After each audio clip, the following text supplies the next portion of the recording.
The Roman Empire, at its zenith in the 2nd century CE, stood as a beacon of power, wealth, and cultural achievement. From the rugged hills of Scotland to the sun-drenched shores of North Africa, and from the Atlantic coast to the fertile plains of Mesopotamia, Rome's dominion stretched across 3 continents. This vast empire, encompassing a diverse tapestry of peoples and cultures, was held together by the might of the Roman legions, the ingenuity of Roman engineering, and the rule of Roman law. Roman roads, stretching for thousands of miles, facilitated trade and communication, connecting the farthest reaches of the empire to its vibrant heart in Rome. Aqueducts, marvels of engineering, brought fresh water to bustling cities, while amphitheaters echoed with the roar of gladiatorial contests and the applause for theatrical performances. Literature, philosophy, and the arts flourished, leaving behind a legacy that continues to inspire and influence us today. The Pax Romana, a period of unprecedented peace and prosperity, reigned throughout the empire. Internal stability and external security allowed for economic growth, fostering trade, agriculture, and the arts. Roman citizens enjoyed a standard of living unmatched in the ancient world, a testament to the empire's success and the enduring legacy of its institutions. Yet, even at the height of its power, beneath the glittering surface of Roman might, seeds of discord were being sown. The very factors that had propelled Rome's rise, military expansion, economic exploitation, and a centralized autocratic system, would ultimately contribute to its decline. The seeds of instability, sown in the fertile ground of Roman success, would eventually sprout, threatening to unravel the empire from within.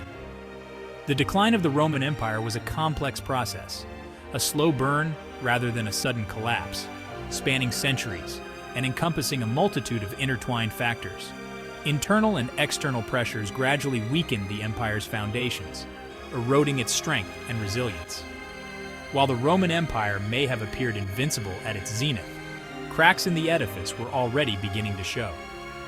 One of the most significant factors contributing to Rome's decline was the inherent instability of its political system.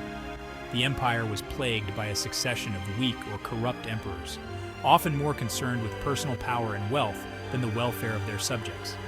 Assassinations, coups, and civil wars became increasingly common, further weakening the empire and distracting from external threats. Adding to the political turmoil was the growing problem of managing the vast empire. Communication lines were stretched, and governing such a diverse and expansive territory proved increasingly challenging. Local governors, often corrupt and out for personal gain, further exacerbated the problem, weakening the central authority of the emperor. These internal struggles were mirrored by growing external pressures. On the empire's frontiers, barbarian tribes, driven by a desire for land and resources, exerted increasing pressure on Roman borders. Though initially repelled by the might of the Roman legions, these barbarian incursions would become more frequent and more aggressive as the empire weakened, ultimately playing a pivotal role in its downfall. The decline of the Roman Empire was not a single cataclysmic event, but rather a slow and agonizing decline, a death by 1,000 cuts. Internal strife, economic woes, and military overstretch, coupled with the relentless pressure of barbarian migrations, gradually chipped away at the empire's foundations, ultimately leading to its collapse. The Roman political system, once a model of efficiency and stability, gradually devolved into a chaotic and unstable entity. The empire, vast and unwieldy, proved increasingly difficult to govern, particularly under the weight of constant internal strife and external threats. The very structure that had once facilitated Rome's rise now contributed to its demise. The Principate, the system of government established by Augustus, the first Roman emperor, had relied on a delicate balance of power between the emperor and the Senate. However, this balance was frequently disrupted by ambitious emperors who sought to consolidate their power at the expense of the Senate, leading to periods of intense political rivalry and instability. Succession crises, often resulting in violence and civil war, became a recurring theme in Roman history.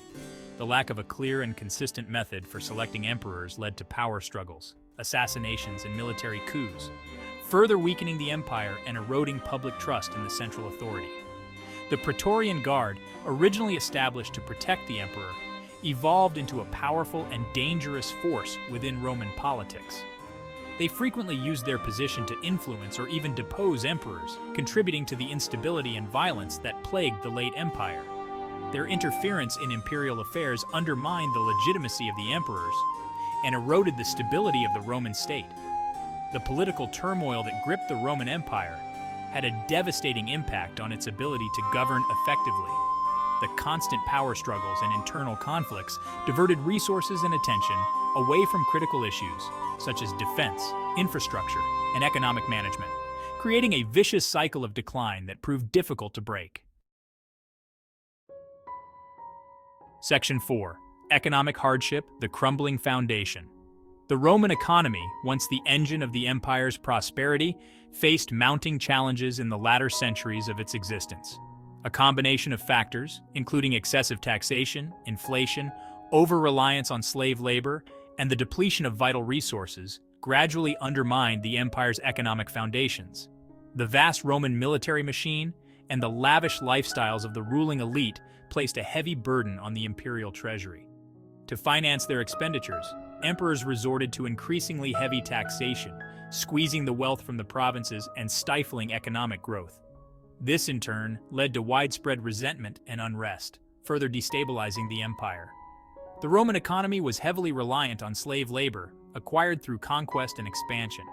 However, as the pace of expansion slowed and the supply of new slaves dwindled, the cost of labor rose, putting a strain on various sectors of the economy. This dependence on slave labor also discouraged technological innovation and economic diversification, making the Roman economy less adaptable to changing circumstances.